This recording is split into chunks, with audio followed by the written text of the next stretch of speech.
Wayne Osmond, the singer and musician known for performing alongside his siblings as one of the Osmond Brothers, died January 1st from a stroke. He was 73.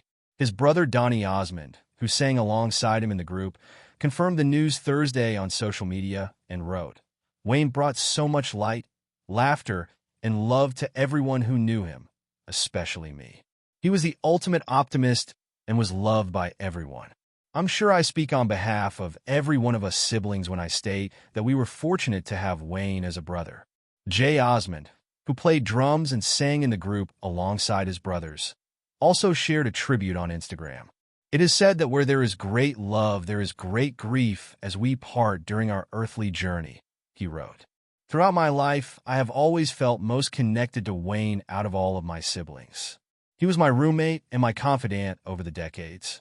What gives me joy is to know that my brother Wings has earned his wings, and I can only imagine the heights he is soaring right now."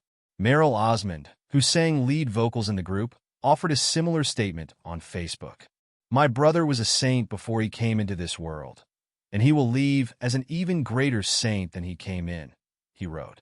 "I've never known a man that had more humility, a man with absolute no guile, an individual that was quick to forgive and had the ability to show unconditional love to everyone he ever met. His departure from this earth will be a sad moment for some, but for those who are waiting for him on the other side, there will be a massive celebration beyond anything we can imagine." Born in Ogden, Utah in 1951, Wayne Osmond began his musical career in a barbershop quartet with his brothers Alan, Jay, and Meryl, performing for the family's congregation at their local Church of Jesus Christ of Latter-day Saints. The brothers were discovered by Andy Williams' father, J. Emerson Williams, during a televised Disneyland performance in 1961, and then regularly appeared on The Andy Williams Show, as well as the Western program The Travels of Jamie McPheeters and The Jerry Lewis Show throughout the 1960s.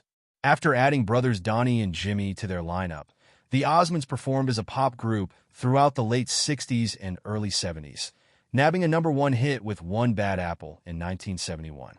Wayne, who had perfect pitch, helped arrange the band's harmonies and also played lead guitar.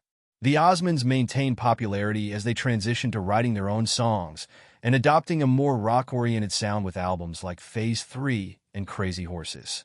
The group also received the Saturday morning cartoon show The Osmonds in 1972.